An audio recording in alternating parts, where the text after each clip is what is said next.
Datanglah seorang sahabat bertanya kepada Nabi Muhammad sallallahu alaihi wasallam, "Ya Rasulullah, mata sa'ah, bila kiamat itu terjadi?" Nabi tak jawab.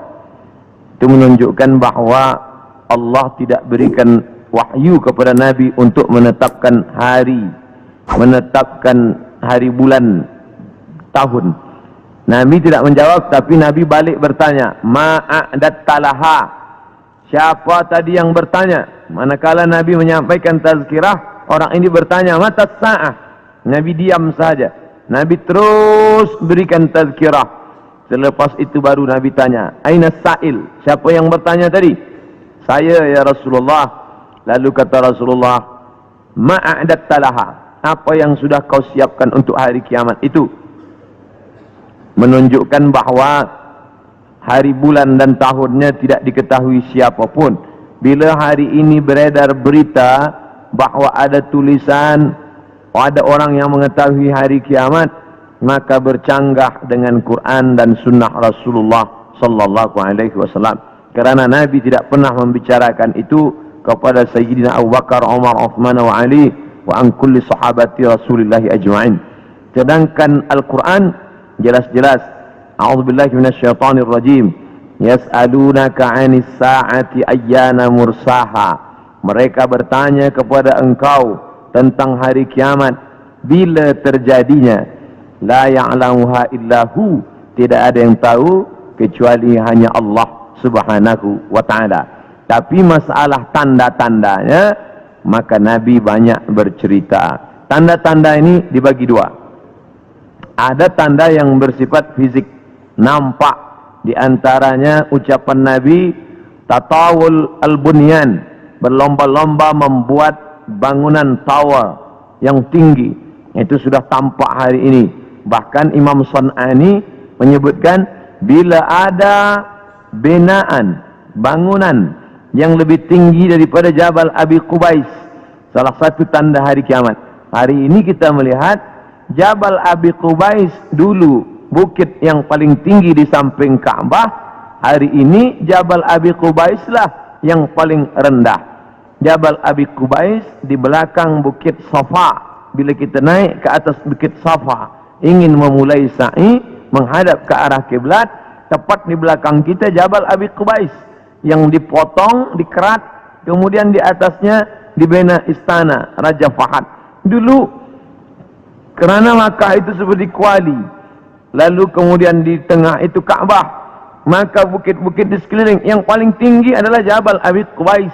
Hari ini Jabal Abi Qubais paling rendah, ditambah gedung-gedung tinggi dan Zamzam Tower paling tinggi.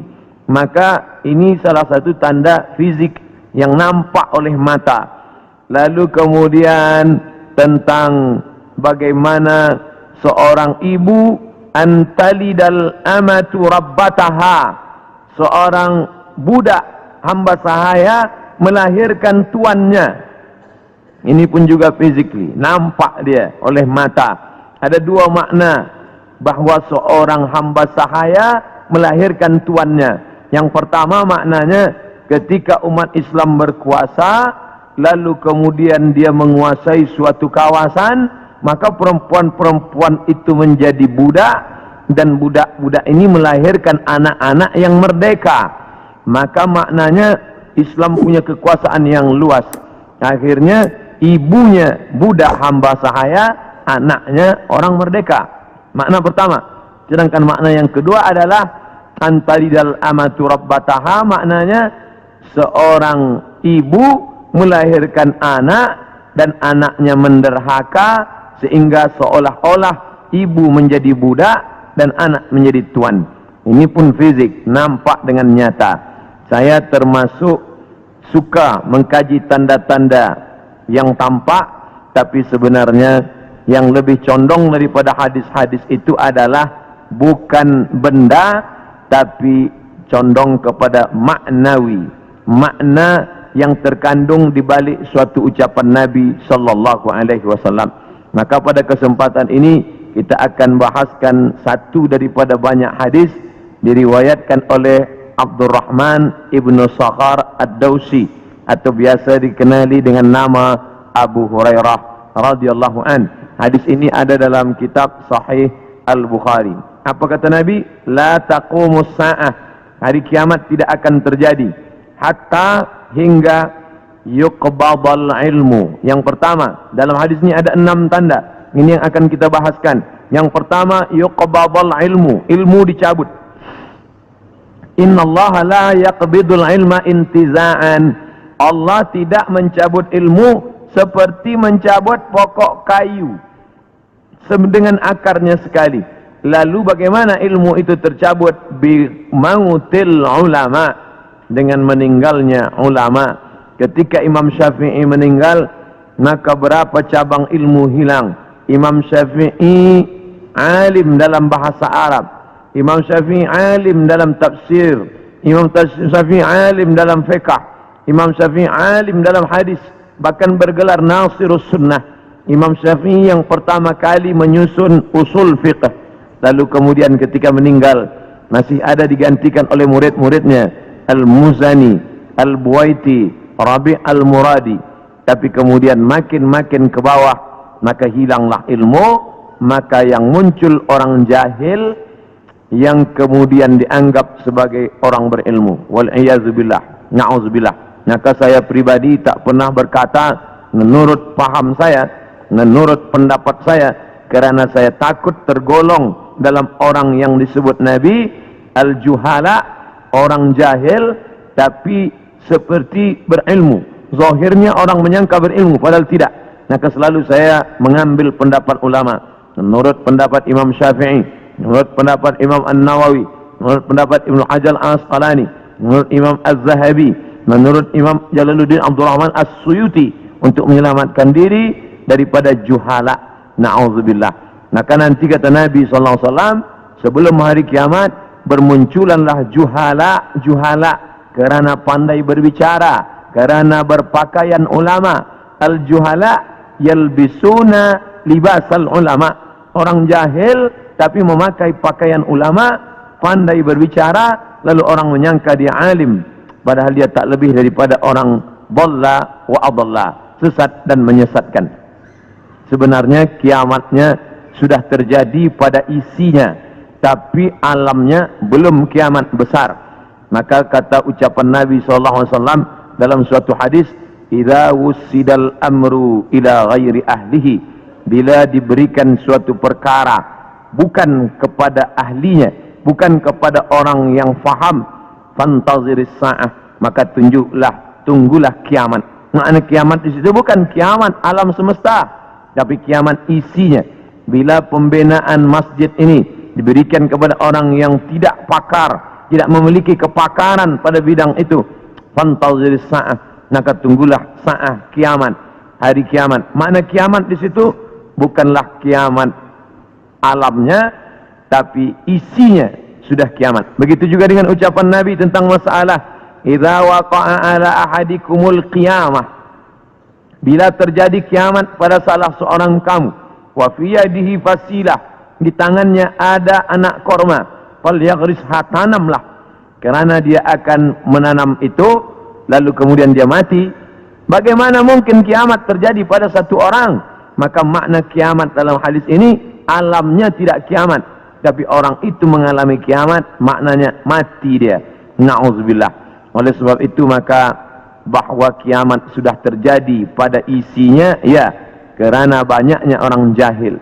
Oleh sebab itu alhamdulillah kita di Malaysia masih ada para ulama, masih ada para mufti, masih ada para habaib. Maka kita datang ke majlis-majlis mereka, hindari majlis-majlis orang-orang jahil yang tidak diketahui sanad ilmunya, yang tidak diketahui dapat dari mana, bahkan mendakwa mendapat dari mimpi. Langsung berjumpa dengan Syekh Abdul Qadir Al-Jilani, langsung saja terus mendapatkan zikir talqin dari Rasulullah SAW tanpa bersanad, tanpa berguru. Padahal para imam mengajarkan kita ada namanya sanad. Al-isnad minad din, sanad itu bahagian dari agama. Laulal isnad, kalaulah bukan kerana sanad, laqala man sya'a ma sya'a, maka orang mudah saja berkata sesuai kehendak hawa nafsunya. Begitu kata Imam Abdullah ibn al-Mubarak, salah seorang ulama hadis yang amat sangat tinggi ilmunya. Maka Imam Bukhari bersanad sampai ke Nabi Muhammad sallallahu alaihi wasallam. Imam Bukhari mendapatkan hadis itu dari gurunya, namanya Abdullah ibnu Maslamah. Abdullah ibnu Maslamah mendapatkan dari gurunya, namanya Malik bin Anas. Malik bin Anas mendapatkan dari gurunya, namanya Abu Zinad. Abu Zinad mendapatkan dari gurunya, namanya Al-A'raj. Al-A'raj mendapatkan dari gurunya, namanya Abu Hurairah. Abu Hurairah mendapatkan dari gurunya, namanya Sayyidina wa Maulana Muhammad sallallahu alaihi wasallam. Dan di antara sanad itu mesti diteliti pula, orang ini mestilah adil. Makna adil menjauhi dosa besar, menghindari dosa kecil. Lawan daripada kata adil adalah fasik. Wallahu la yahdil qaumal fasiqin. Allah tak berikan hidayah kepada orang yang fasik. Adapun orang yang adil tapi dia tidak dhabit, tidak kuat ingatannya, maka dia juga tidak layak diambil ilmu daripadanya. Oleh sebab itu apa kata Imam Malik bin Anas, guru Imam Syafi'i? Makamnya di Baqi di samping Masjid Nabawi, meninggal tahun 179 Hijrah. Aku berjumpa dengan 70 orang di dalam masjid ini, maksudnya Masjid Nabawi di Madinah. Andai aku minta satu di antara mereka berdoa, maka turun hujan, saking makbulnya doa mereka. Tapi tidak aku ambil hadis satu pun dari ke-70 orang itu. 70 orang zuhud, ahli ibadah, abid, banyak ibadahnya, kabul doanya. Andai ku minta satu orang berdoa, turun hujan, begitulah kabulnya. Tapi aku tidak mengambil ilmu dari mereka karena tidak dhabit, kuat ingatannya.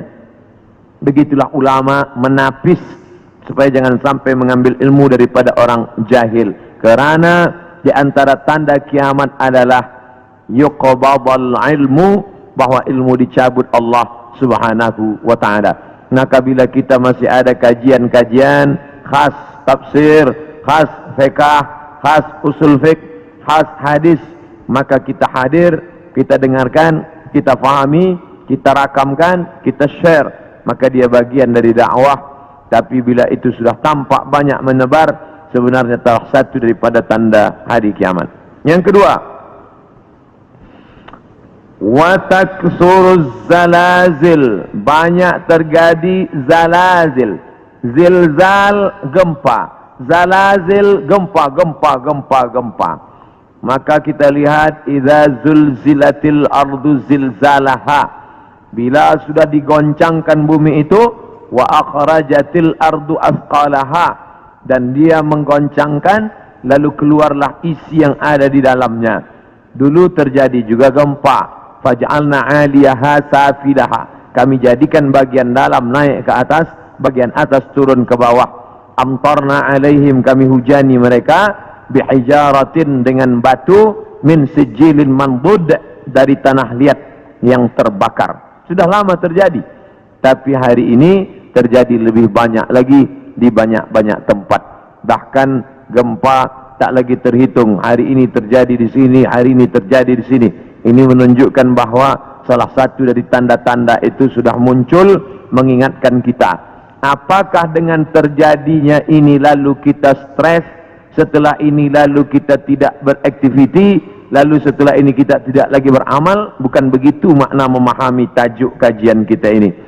Dengan memahami tanda hari kiamat, bukan menyuruh kita berhenti bekerja, bukan menjadikan kita menjadi tidak bersemangat untuk mencari nafkah, malah judul tajuk kita siang ini membuat kita semakin bersemangat untuk beramal soleh, karena kita akan tetap mati menghadap Allah, maka yang dibawa serta adalah amal-amal. Makanya dalam sebuah ungkapan, bukan hadis Nabi, i'mal lidunyaka, beramallah untuk duniamu, ka'annaka ta'ishu abada, seakan-akan kau hidup untuk selamanya. Wa amal li akhiratika, beramallah untuk akhiratmu, ka'annaka tamutu wada, seakan-akan kau mati besok. Maka siang ini kita salat zuhur pukul 1:30, maka seakan-akan inilah zuhur yang terakhir.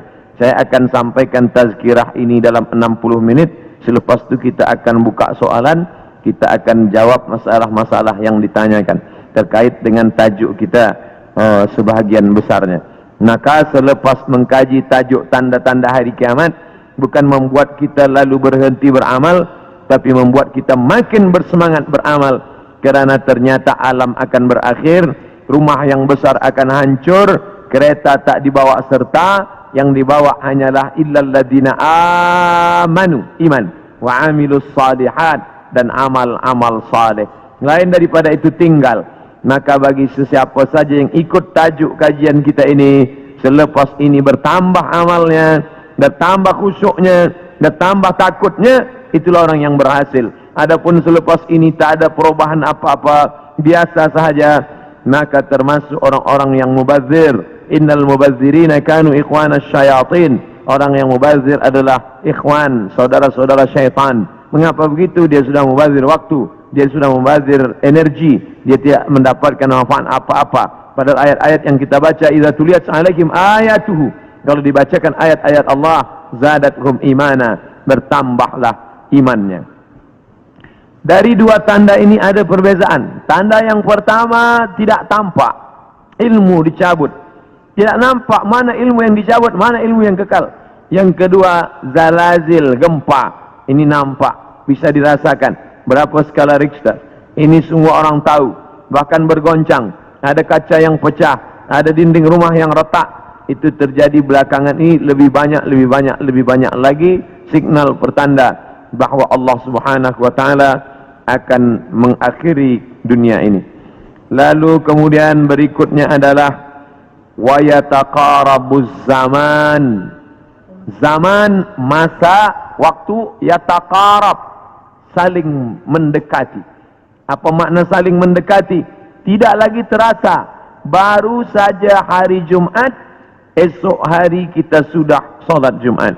Baru saja Idul Adha, kita sudah membeli kambing dan sapi untuk Idul Adha berikutnya. Baru saja lepas Idul Fitri, sudah bersiap-siap lagi hendak memasuki bulan Ramadan. Itu kita rasakan sekarang. Apakah sebenarnya waktu itu berkurang? Waktu tidak berkurang. 24 jam, 12 jam siang, 12 jam malam. Dari dulu sampai begitu. Lalu mengapa terasa yataqarabuz zaman? Kerana ada alat-alat yang membuat kita merasa cepat. Dengan tumbuhnya alat-alat elektronik, datangnya internet, sehingga zaman begitu cepat tak terasa. Dulu orang duduk lama terasa, baru berakhir petang hari. Tapi hari ini tak terasa. Petang, siang, malam berputar begitu cepat. Wa yataqarabuz zaman. Maka ini kita rasakan, makin hari makin kuat. Apa yang ada pada kita masa kecil dulu, sekarang sudah tidak ada lagi. Permainan-permainan anak kecil seperti layang-layang, seperti gasing dan lain sebagainya. Orang sudah bermain digital semua, dan hilanglah permainan yang mengambil masa waktu ini. Lalu kemudian waktu semakin pendek, dan puncanya adalah orang sudah tidak lagi peduli kepada jiran tetangga, tak lagi memperdulikan masa, sehingga hilanglah apa yang diberikan Allah. Padahal Allah SWT berikan masa ini, dan kita semua akan ditanya tentang masa yang sudah kita pakai. La tazulu qadama 'abdin, kaki anak Adam tidak akan bergeser, pindah di satu tempat lain, hatta yus'al, sampai hingga ia ditanya. Pertanyaan banyak. La tus'aluna yawma idzin 'anil na'im, kamu akan ditanya tentang banyak pertanyaan, tapi satu di antara pertanyaan itu adalah an umrihi fima afnah, umur kemana saja kamu pakai. Maka pertanyaan yang paling banyak tak dapat dijawab oleh manusia adalah umur, usia, kemana saja kau pakai yang dititipkan Allah Subhanahu wa ta'ala. Wa yataqarabuz zaman, waktu semakin dekat. Yang keempat, wa tazharul fitan, banyak terjadi fitan. Fitan jamak daripada fitnah. Fitnah terjadi. Berbagai macam fitnah terjadi. Kita lihat ada fitnah Sunni Syiah, ada fitnah Khalqil Quran, ada fitnah Ahmadiyah, ada fitnah Khawarij, ada fitnah Rafidah. Berbagai macam fitnah. Fitnah di grup WhatsApp, fitnah di Facebook, fitnah di Twitter, fitnah. Ini fitnah makin banyak. Dulu orang datang menceritakan aib orang lain, hanya berdua saja dia dengan jirannya. Hari ini orang berkelompok-kelompok membuat grup-grup fitnah, hingga semakin besar, semakin habis waktu disebabkan itu semua. Dulu orang bila ingin memfitnah, maka dia datang ke suatu tempat, tapi hari ini dia tidak keluar dari rumahnya, tapi dia sudah mampu menyebarkan fitnah-fitnah. Makna fitnah ada dua.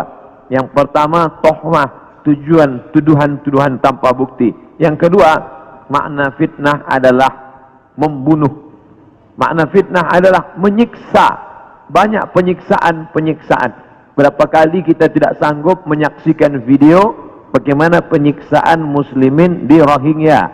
Bagaimana anak-anak gadis Rohingya dijual, lalu kemudian di India dijadikan sebagai orang-orang tidak baik.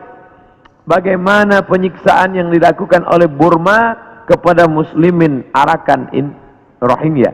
Bagaimana kemudian yang terjadi di Palestina hari ini sampai hari ini tetap berlanjutan terus.